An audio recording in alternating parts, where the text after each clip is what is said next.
एक साधारण दूध वाला अब असाधारण साहस की राह पर निकल पड़ा था। गांव की पंचायत चौपाल, पुराना पीपल का पेड़, उसके नीचे गांव का सभास था। सामने गांव के पंच बैठते थे और आज पहली बार हरिया वहां हिम्मत लेकर पहुंचा है।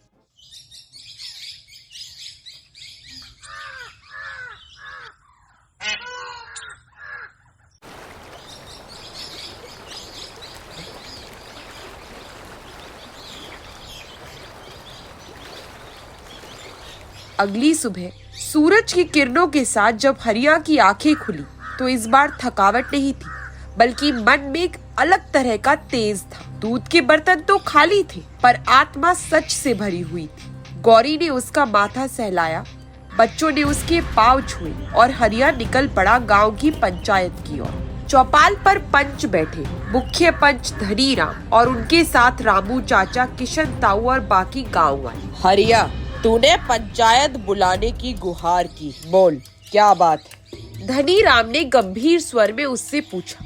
धनी राम ताऊ, राम राम। आप सब बड़े हैं, मैं एक दूध बेचने वाला गरीब आदमी हूँ, पर जो कल मेरे साथ हुआ वो सिर्फ मेरी कहानी नहीं, बल्कि हर उस छोटे आदमी की कहानी है जो बड़े लोगों के आगे झुकने को मजबूर है। बात साफ कह हरिया, किसकी तरफ इशारा कर रहा है? किशन ताऊ ने थोड़ा चौंक कर पूछा। भानु प्रताप जमींदार और उसके गुंडों ने कल मेरे दूध के बर्तन फोड़ दिए, मेरी साइकिल तोड़ दी और मुझसे जबरदस्ती दूध मांगा बिना दाम दी। जब मना किया तो मुझे सरे राह अपमानित किया। गांव में कानाफूसी शुरू हो जाती। कुछ लोग सहमत हैं और कुछ डरते हुए चुप। भानु प्रताप बड़ा आदमी, उसके खिलाफ कुछ बोलना आसान नहीं है। कोई गवाह है तेरे पास? धनी राम ने कड़ाई से पूछा। गवाह नहीं ताऊ, पर सच्चाई है मेरे पास। क्या हम इतने डर गए हैं कि गवाही से पहले ही सच को कुचल दे? भीड़ में से रामू चाचा बोलते, जो खुद भानु के डर से कभी आवाज नहीं उठाते थे। मैंने भी देखा था, हरिया की साइकिल टूटी हुई थी और दूध सड़क पर फैला पड़ा था। मैं कुछ नहीं कह सका, डरता था। भीड़ में कुछ और लोग धीरे धीरे खड़े होते। भानु प्रताप की हवेली पर काम करती हूँ मैं। हरिया ने सच कहा, उसे बिना दाम दिए दूध लेने की आदत है। मीरा बहन ने कहा। गांव में सन्नाटा छा जाता है, लेकिन अब हवा बदल चुकी है। पंच एक दूसरे को देखते हैं। हरिया, तूने साहस दिखाया है। अगर हम आज भी चुप रहे तो हम भी दोषी हैं। पंचायत भानु प्रताप को बुलाएगी और फैसला सबके सामने होगा। धनी राम ने कुछ सोचते हुए कहा। मैं और कुछ नहीं चाहता ताऊ, बस इतना कि जो भी हो खुले में हो, न्याय सबके लिए बराबर हो, चाहे वो जमींदार हो या दूध वाला। हरिया की आवाज पूरे चौपाल में गूंज गई। शायद वर्षों बाद किसी ने सच को इतना निडर होकर बोला था। और उस दिन गांव को महसूस हुआ कि चुप्पी अगर टूटे तो बदलाव शुरू हो सकता है। पंचायत भवन, गांव के बीच स्थित एक पुराना खंडर जैसा भवन, जिसमें छोटे छोटे खिड़कियां और दीवारों पर पुराने चित्र लगे।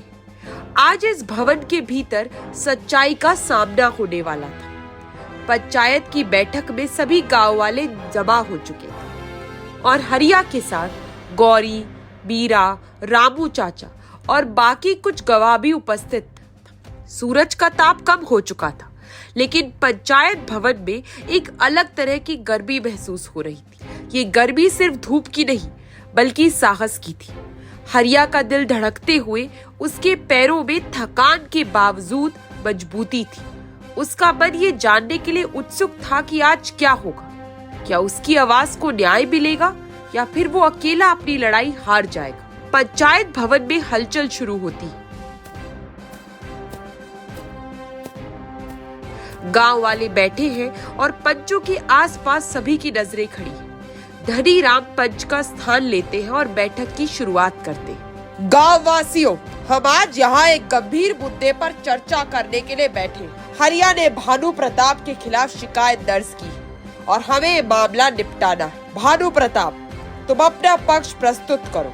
भानु प्रताप, जो हमेशा अकड़ कर बैठता था, अब थोड़ा घबराया हुआ दिख रहा था। उसके गुंडे आसपास खड़े थे और वो खुद वकील की मदद से अपना पक्ष रखने की कोशिश कर रहा था।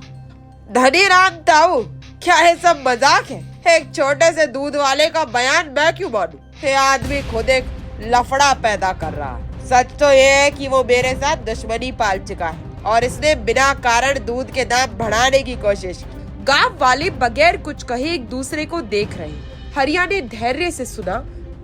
उसकी आंखों में पहले की तरह डर नहीं था, बल्कि एक ठान लेने का जोश था।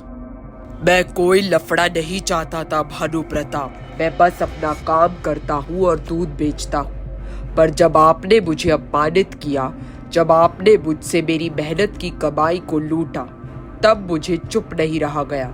मुझे अपने बच्चों के लिए लड़ना था और अपनी इज्जत के लिए। गांव वाले धीरे धीरे खड़े हो जाते। कुछ ने सिर झुका लिया, कुछ की आंखों में आंसू है और कुछ ने हरिया की बातों में सच्चाई पाई। धनीराम ताऊ, मैं खुद भी देख चुका हूँ कि जमींदार के गुंडों ने हरिया की साइकिल तोड़ी थी, दूध गिरा दिया था। कोई डर नहीं दिखा सकता सच्चाई से, और आज हम सबको हरिया का साथ देना चाहिए। गांव में हलचल मच जाती है और कई लोग सामने आकर हरिया के पक्ष में बोलने लगते हैं। मीरा बहन और रामू चाचा भी बोल पड़ते। मैं भानु प्रताप की हवेली पर काम करती हूँ। मैं देख चुकी हूँ कि हरिया का दूध ही उसकी गलती थी कि वो खुद को मजबूर समझकर पैसे मांग नहीं पा रहा था। हम सब डरते रहे, लेकिन आज घर को छोड़कर सही का साथ देना चाहिए। भानु ने हरिया के साथ गलत किया। रामू चाचा ने कहा। अब भानु की स्थिति बिगड़ने लगी थी। उसका चेहरा उतर चुका था। वकील ने उसकी ओर देखा और फिर वो कुछ बोलने का प्रयास करता है। आप सभी लोग सिर्फ आरोपों पर विश्वास नहीं कर सकते।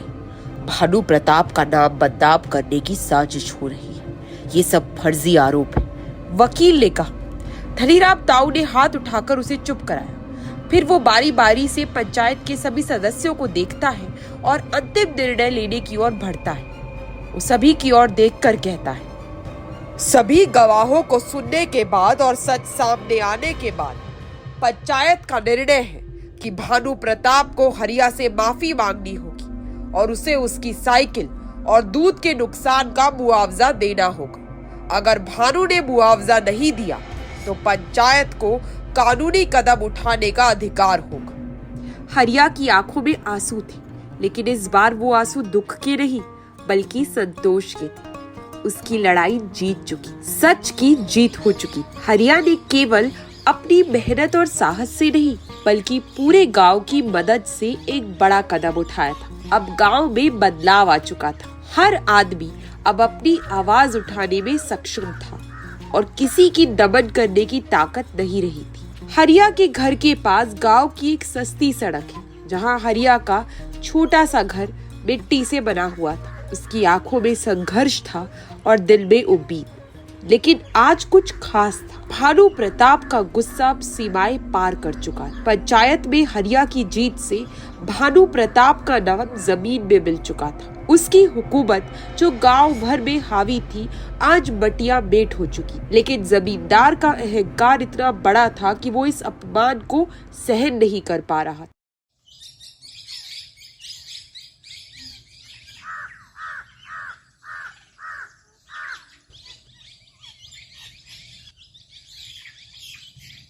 अगले दिन अपने गुंडों और गुरुओं के साथ हरिया को धमकाने के लिए एक योजना बनाई। उसे डर था कि हरिया की छोटी सी जीत उसके साम्राज्य को हिला सकती है और यही बात भानु प्रताप के दिल में जलन और बदला लेने की आग भर रही थी।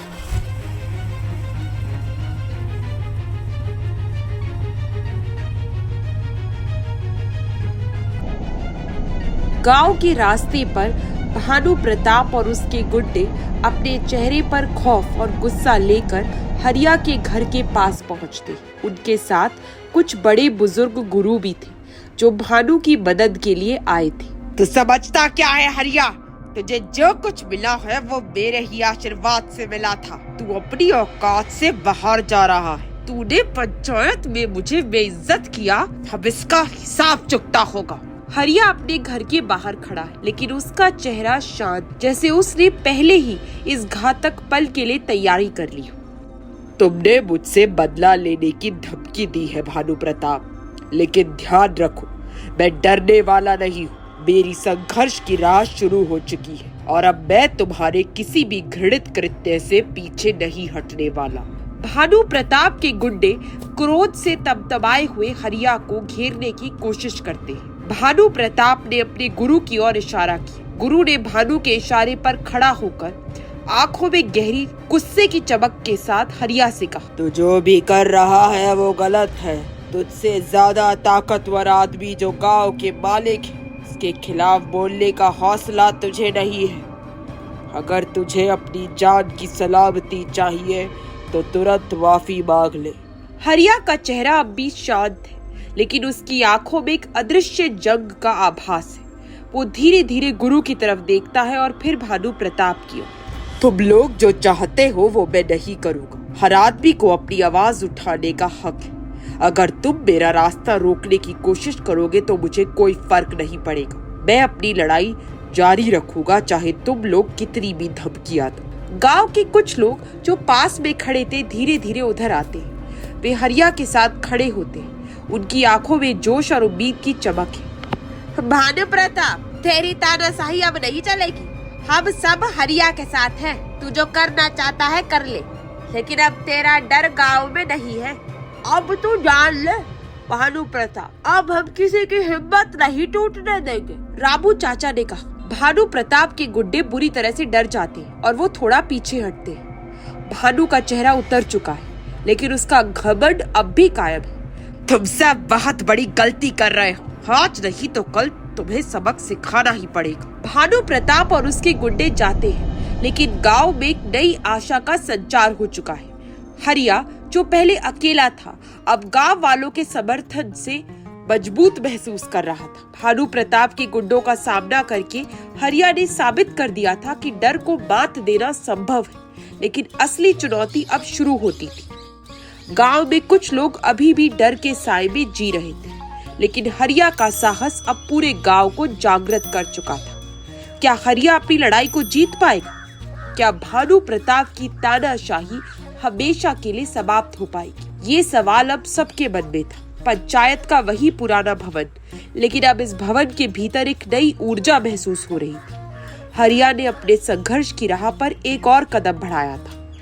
गांव के लोग अब भानु प्रताप के खिलाफ सच्चाई के पक्ष में खड़े थे। आज फिर से पंचायत बुलाई गई थी और इस बार मामला हरिया के पक्ष में पूरी तरह से झुका हुआ था। हरिया का साहस अब पूरी तरह से दिख रहा था। पंचायत भवन में एक अजीब सी खामोशी थी, जैसे हर कोई महसूस कर रहा हो कि आज का फैसला उनके जीवन के लिए महत्वपूर्ण होगा।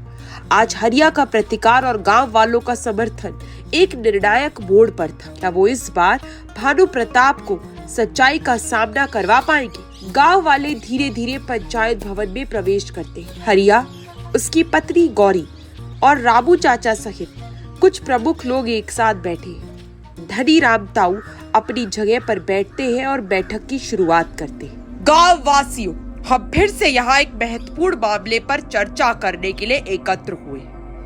भानु प्रताप, तुम जानते हो कि तुम्हारी गलतियों का एक ही परिणाम हो सकता, न्याय। अब हम तुम्हारे खिलाफ अंतिम फैसला सुनाने जा रहे हैं। भानु प्रताप जो पहले ही गुस्से में था, अब भी अपमान के बाद गुस्से में दिख रहा था। वो अपने वकील और गुंडों के साथ खड़ा था, लेकिन उसकी आंखों में डर और घबराहट की झलक थी।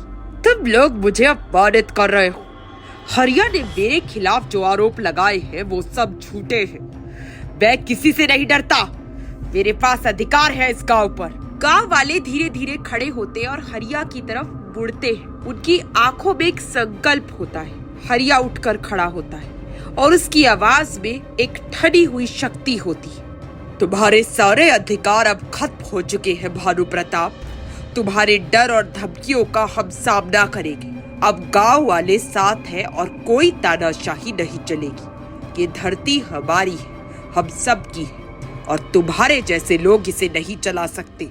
गांव वाले एकजुट होकर हरिया के समर्थन में चिल्लाते हैं। कुछ लोग आकर भानु प्रताप के सामने खड़े हो जाते हैं और उसकी तानाशाही के खिलाफ आवाज उठाते हैं। अब हम भानु प्रताप से अपना हिसाब मांगेंगे। वो जो कुछ भी करता आया है, अब उसे इसका परिणाम भुगतना होगा। हम सब हरिया के साथ हैं। किशन ताऊ ने गंभीरता से कहा। जो गलत है वो नहीं चलेगा। भानु प्रताप को उसकी सजा मिलनी चाहिए। ये पंचायत का फैसला है। रामू चाचा ने कहा। धनीराम ताऊ अब फैसला सुनाते। उनकी आवाज पूरी पंचायत भवन में गूंज रही होती। पंचायत का निर्णय है कि भानु प्रताप ने न केवल हरिया को अपमानित किया बल्कि गांव के संसाधनों का भी दुरुपयोग किया। उसकी जमीन और संपत्ति का एक हिस्सा गांव के विकास में लगाया जाएगा और भानु प्रताप को गांव से बाहर निकाल दिया जाएगा। भानु प्रताप का चेहरा क्रोध और घबराहट से बदल जाता है। उसकी आंखों में तिलमिलाहट और शर्मिंदगी होती है। वो कुछ बोलने की कोशिश करता है लेकिन पंचायत के फैसले के सामने वो चुप रहता है। वो धीरे से खिसियाहट में कहता है, ये सब झूठ है, मैं इसे सहन नहीं करूंगा। गांव वाले अब खुशी से उत्साहित होते हैं और हरिया की ओर देखकर उसकी विजय का जश्न मनाते हैं। हरिया की आंखों में गर्व और संतोष की झलक है। उसकी पत्नी गौरी और बाकी लोग भी उसकी सफलता से खुश। हरिया की आंखों में अब आंसू थे, लेकिन ये आंसू दुख के नहीं बल्कि विजय के थे। उसने अपने संघर्ष में केवल अपनी खुद की नहीं बल्कि पूरे गांव की जीत सुनिश्चित की थी।